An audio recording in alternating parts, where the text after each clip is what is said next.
Hi there, Gemini. Thank you for joining me for your monthly forecast for August.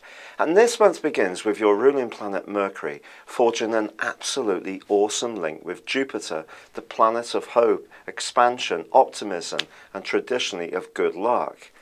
Now, Mercury is all about talk and thought, ideas, and your quick wits, which come naturally to you. You put these two together, there is a chance for you to use your natural talents to the absolute full and have a stroke of fortune in the process. So do be proactive in the first week of this month. But I've got to be honest with you, Mercury does also tangle with Mars in the first 10 days of this month.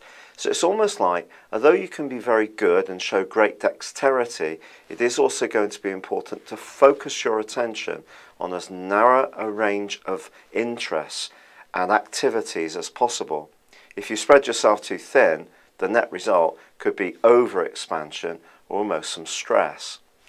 But there's no doubt about it that you're given a huge boost as you make your way into this month in terms of those natural abilities of yours to think quickly, to transmit ideas. Anything around technology can see you shine as well. So do go for it. Yet it's going to be important on the back of the full moon on the 10th to choose your words carefully, particularly when it comes to your work. If you're applying for a job, for example, then the more measured you can be in the expressions you can use in any written application, or the more you can come across with precision and tact in an interview situation, the better, because Saturn is going to be pressing down on this full moon, suggesting that if you rush, you could overlook something, and overconfidence actually could get you in a bit of trouble. If you're travelling around anywhere, it's also going to be important to plan your expedition very carefully. Also, contractual interests will need care too. The devil may well be in the detail. But once Venus moves wonderfully on the 12th, it's going to give your personal expression even more allure. And in fact, you can just quite naturally seem to wow people between then and the end of the month.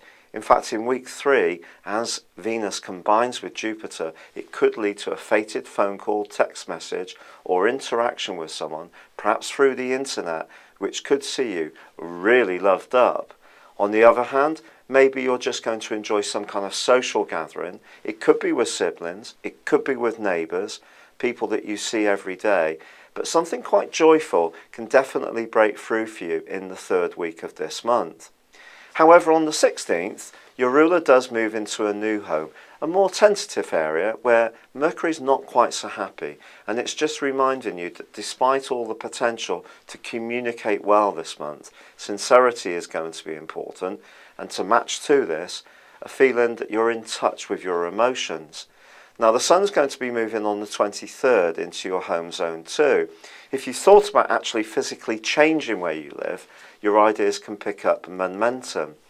But Mars is going to be combining with Saturn in the last 10 days of this month, and it cautions you that any little detail that you don't really take care of could turn around and cause you some mischief.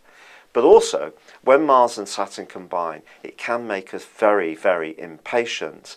When people have this in their natal horoscope, sometimes they can have quite a temper because they can work so hard on a given goal, and then when the breakthrough doesn't come, the exasperation can just overwhelm them. So even more important towards the last 10 days of August to really narrow your focus.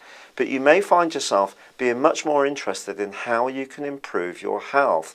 Many athletes have Mars conjunct Saturn in their horoscopes. So if you do find yourself being much more conscientious about your fitness or wellness routines, this is probably why. It's been a real pleasure being with you. Thank you for joining me. Good luck and goodbye for now.